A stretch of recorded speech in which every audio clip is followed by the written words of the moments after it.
সুপ্রিয় দর্শকবিন্দু, আসসালামু আলাইকুম রহমতুল্লাহি ওয়া বারাকাতুহু। জাতীয় পার্টির আভ্যন্তরীণ যে কোন্দল এবং দ্বন্দ্ব সেটি শেষ পর্যন্ত আদালতে গিয়ে গড়ালো। আর আনিসুল ইসলাম মাহমুদ জিএম কাদেরের বিরুদ্ধে আদালতে গেছেন এবং সেখান থেকে জিএম কাদেরের যে সাংগঠনিক কার্যক্রম সেই ব্যাপারে নিষেধাজ্ঞা দেওয়া হয়েছে। এ নিয়ে দৈনিক কালের কণ্ঠে একটি খবর প্রকাশিত হয়েছে। চলুন দেখি আমরা খবরটির বিস্তারিত কি লিখেছে। জিএম কাদেরের সাংগঠনিক কার্যক্রমে নিষেধাজ্ঞা। জাতীয় পার্টির চেয়ারম্যান গোলাম মোহাম্মদ কাদের সাংগঠনিক কার্যক্রম পরিচালনার উপর অস্থায়ী নিষেধাজ্ঞার আদেশ দিয়েছেন আদালত। একই সঙ্গে যুগ্ম দপ্তর সম্পাদক মাহমুদ আলমের সাংগঠনিক কার্যক্রমে নিষেধাজ্ঞা দেওয়া হয়েছে। ঢাকার প্রথম যুগ্ম জেলা জজ আদালতের বিচারক মোহাম্মদ নুরুল ইসলাম এই আদেশ দেন। আদালতের বেঞ্চ সহকারী সাখাওয়াত হোসেন বিষয়টি নিশ্চিত করেছেন।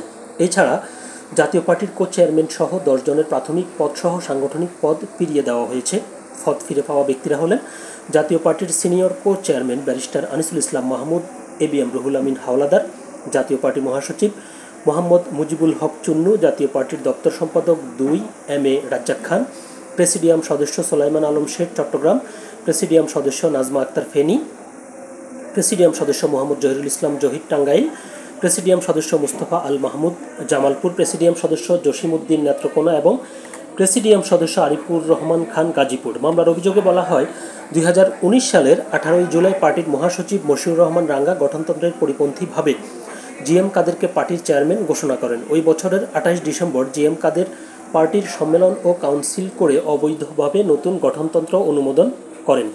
সর্বশেষ 2025 সালের 28 জুন প্রাথমিক সদস্য পদসহ সব পদ থেকে দলটির প্রেসিডিয়াম সদস্যসহ 7 জনকে, পরে আরও 3 জনকে অব্যাহতি দেওয়া হয় এবং জাতীয় পার্টির নিজস্ব ওয়েবসাইট থেকেও তাদের নাম মুছে ফেলা হয়। এই ঘটনায় চলতি বছরের 10 জুলাই ব্যারিস্টার আনিসুল ইসলাম মাহমুদ বাদী হয়ে একটি মামলা করেন।